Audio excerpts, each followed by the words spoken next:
I want to shift over to one of the stories over the weekend that caught a lot of attention, a dramatic scene playing out on one United flight from Denver to Honolulu. Passengers there had to weather the scare of seeing one of their engines catch fire and make an emergency landing. Luckily, no one was injured. Debris did fall from that plane, luckily, as well, on the ground. Also, nobody sustaining injuries in that. But it raised a lot of questions now around Boeing's 777 model and what that could mean for the company.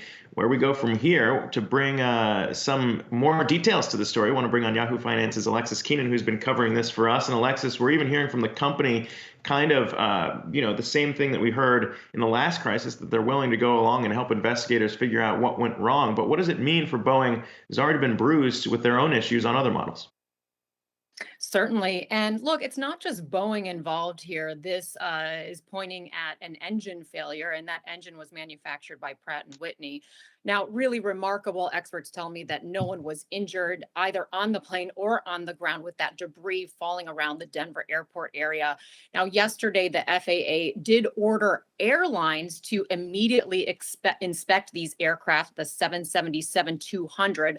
That's all 128 planes that have this particular configuration with the Pratt and Whitney 4K series engine. There are 69 total planes in service with that configuration right now, and 59 that are currently in storage.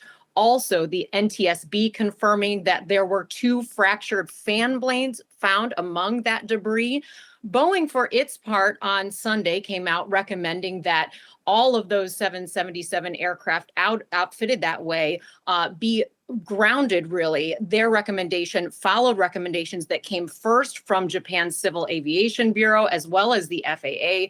Boeing, in a statement, said that while the NTSB is investigating, or while that investigation is ongoing, we recommend suspending operations until the FAA identifies the appropriate inspection protocol. Boeing supports the decision by the Japan Civil Aviation Bureau and the FAA's action as well. They said additional inspections will also be ongoing and performed by Pratt and Whitney. Now, this engine model has experienced other failures. This is not the first time. There was one in December of 2020 with a Japan Airlines flight, and another in February of 2018 on board a United Airlines flight. And that particular flight, the NTSB had blamed Pratt and Whitney training protocols.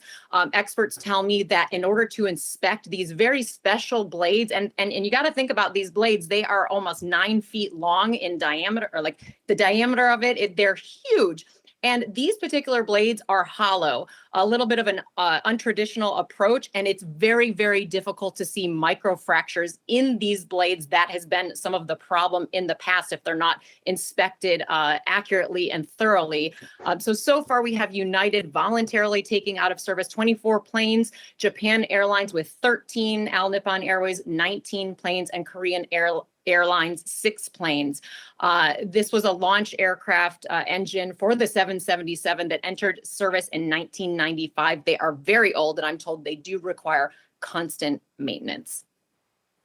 Alexis, when you think about where things stand right now with travel, I mean, this all comes at a time when those numbers, traffic is nowhere near where it was pre-COVID. But when you're talking about 24 planes here, at least for United, the potential for others, how significant is that in terms of the overall fleet?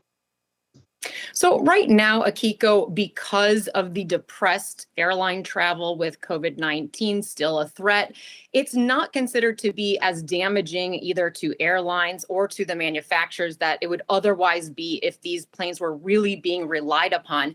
You have to look at more than half of those planes being currently mothballed right now. So they're not even in service. And right now, it's looking like analysts are pointing towards and wanting answers from the manufacturer, Pratt and Whitney, to find out what is going on with these particular engines. So a lot of people will want to know exactly whether these problems here with this aircraft match up with those in the past to find out where really the problems lie.